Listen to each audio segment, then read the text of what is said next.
Olá pessoal, vamos dar início a mais uma videoaula.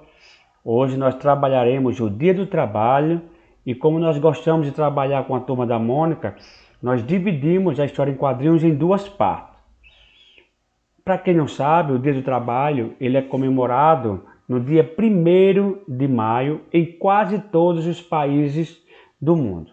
Então, saiba mais sobre o Dia do Trabalho com a Turma da Mônica. E o Cebolinha diz: pai, quem inventou o trabalho? Aí a Mônica: e como surgiram as profissões? Aí ele diz: ah, crianças, melhor vocês virarem a página e lerem a história do trabalho. É que, bem, estou atrasado para o trabalho. Desde que o mundo é mundo, o homem trabalha. Aí ele diz: ei, me ajuda aqui. Aí ele diz: desculpa, acabei de inventar as férias. O trabalho é o esforço que a gente faz quando se ocupa numa atividade. Aí o Chico Bento diz: ara, isso deu uma trabalheira só. É trabalhando que as pessoas ganham dinheiro para poder comprar comida, roupa e ter onde morar. Algumas pessoas recebem um salário pelo trabalho que fazem. Outras não têm um emprego fixo e recebem por dia de trabalho. Legal, disse Cebolinha. O nome salário surgiu de onde? Falou a Mônica. Aí a Magali: ai, é tão óbvio. Aí ela disse: salário vem de sal. Aí os três começaram a rir dela. Aí o Maurício disse: a Magali está certa, turma. A palavra salário veio do latim romano salarium. Na Roma antiga, os soldados eram pagos com sal. Daí surgiu o nome salário. Aí o soldado disse: ei, isto é açúcar. E como muito sal faz mal para a saúde, inventaram a moeda, disse a Magali.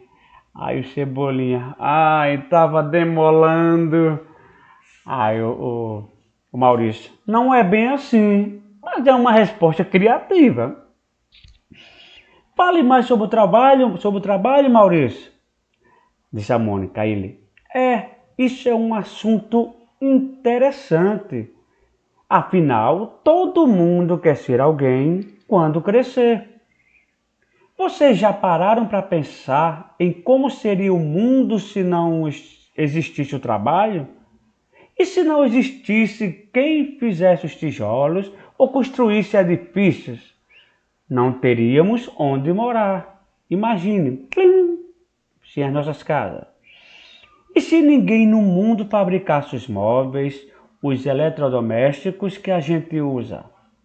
Imagine o Cascão lá assistindo e plim, desaparecesse tudo. E se não houvesse quem fizesse as roupas que vestimos? Plim, ficaríamos nus. E se não tivesse quem plantasse, colhesse ou vendesse os nossos alimentos? Plim, desaparecia a nossa alimentação.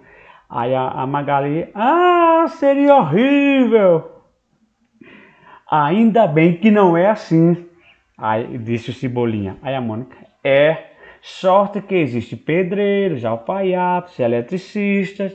Aí continua a Magali: feirantes, açougueiros, padeiros. Aí o Maurício: viram como o trabalho é importante? Cada um na sua área dá o melhor de si, falou o Cascão. E o melhor de si é bom para todos. Aí ele: viu? Já estão pegando o espírito da coisa. O trabalho humano modifica e transforma a natureza, de acordo com o interesse e necessidades das pessoas. Uma árvore cortada transforma-se em madeira na serraria e depois pode virar muitos tipos de móveis em indústrias. Essa transformação de matéria-prima em produtos envolve o trabalho de muitas pessoas. A matéria-prima é justamente a matéria lá como a gente encontra na natureza, sem que o homem a tenha transformado. Então, a matéria-prima é como a gente encontra na natureza. Vocês já repararam que no dia a dia consumimos e utilizamos os mais diversos produtos? Aí a Mônica e o Cebolinha ficaram pensando. Aí ele começou a explicar. Alguns deles são aproveitados do jeito que chegam do campo, como por exemplo a maçã da Magali. Aí ela, que maçã? Eu já tinha comido. Outros produtos são transformados nas indústrias do campo ou das cidades. Aí essa Mônica disse, como o meu suco. E o Cebolinha, ou o meu lápis. Aí o Cebolinha, que foi? Falando com a Mônica. Estou transformando essa folha em branco em obra de arte. Na verdade, ele tinha desenhado a Mônica. Aí ela diz, e como é o trabalho no campo, Maurício? Ou seja, ela jogou ele lá no lixeiro. Aí ela, bem, acho que o Chico Bento pode ajudar a contar essa história. O trabalho no campo é puxado e começa bem cedinho. Por meio do trabalho no campo, surgem vários produtos vindos do cultivo da terra e da criação de animais. A gente vai ver aqui alguns tipos de trabalho que são executados pelas pessoas da zona rural. Primeiro, a pecuária. A pecuária é justamente a criação de animais. A agricultura, cultivo da terra, é onde se planta todo tipo de alimentação. Aí continua. Além da pecuária e da agricultura, na zona rural se faz a silvicultura, que é a plantação de árvores, preste bem atenção, para a fabricação de papel, de móveis, construção de casa, entre outros. E também tem o extrativismo, em que são tirados da natureza elementos como o látex, a matéria-prima que é a matéria-prima da borracha, além de outros materiais como rocha e minérios. As atividades do campo são chamadas de atividades primárias. Elas são realizadas pelos trabalhadores rurais. Então, tudo que se planta, tudo que se colhe, tudo que cria lá na zona rural é chamado de atividades primárias. Não esqueçam disso. Aí o Cebolinha falou, e na cidade? Aí ele, na cidade temos as atividades secundárias e terciárias. Aí a Magali, as terciárias só funcionam às terças-feiras. Aí o Cascão, quieta, Magali. Aí ele, não é isso. Eu explico. Ele vai explicar o que é atividades secundárias e terciárias. Aí ele explica.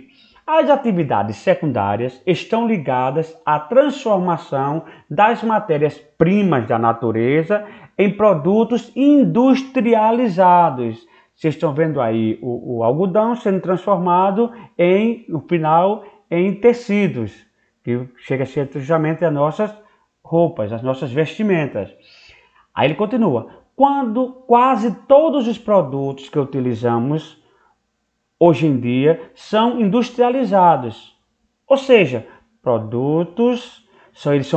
esses produtos são produzidos em fábricas ou indústrias. Aí vocês estão vendo aí o Cebolinha, aí ele vai mostrar alguns produtos que são industrializados. Nós temos o óculos, o relógio, a roupa e o tênis. Aí ele diz, continua, as atividades secundárias são desenvolvidas geralmente em centros urbanos, ou seja, nas grandes cidades, e seus trabalhadores são os operários.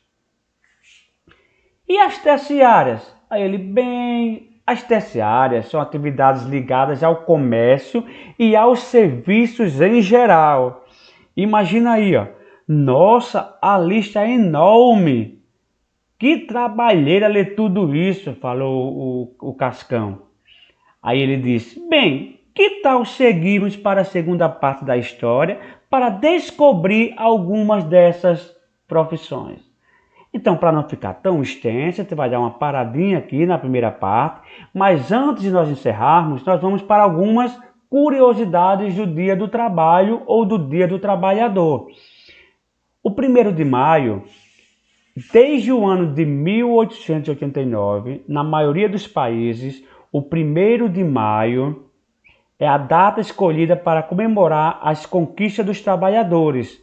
Essa data teve origem em uma greve operária que aconteceu em 1886 em Chicago, lá nos Estados Unidos, por melhores condições e redução da jornada de trabalho.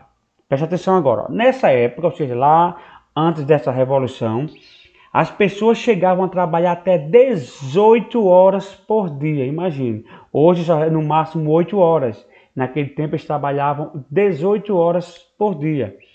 O 1º de maio só se tornou feriado oficial no início do século XX. E o salário mínimo aqui no Brasil? Em 1940, Getúlio Vargas, que é o presidente do Brasil naquela época, criou o salário mínimo no país, ou seja, aqui no Brasil. Esse salário deveria ser suficiente para uma família pagar as contas de moradia, alimentação, vestuário, higiene e transporte do trabalhador. Infelizmente, o salário mínimo de hoje ele não dá para pagar praticamente nada. E as famílias chegam até a passar necessidade porque o salário mínimo não tem acompanhado o aumento dos preços das coisas, certo? E para terminar, o artesanato. A arte feita à mão, que é o artesão, ele usa as mãos para fazer o seu trabalho, além de caracterizar a cultura da área onde é produzida, ou seja, no local onde os produtos estão sendo feitos, reflete o relacionamento do artesão com o seu meio ambiente, por meio dos materiais empregados como a madeira, o barro, a cerâmica e as fibras vegetais indígenas. Aí são os materiais que eles usam para fazer as suas obras de arte, ok? Então termina aqui a nossa videoaula, a nossa primeira parte. Então nós mandaremos daqui a pouco esse material em PDF, como também a nossa atividade no Google Formulário, tá certo? Então uma boa aula, um bom exercício e até a próxima. Tchau, tchau!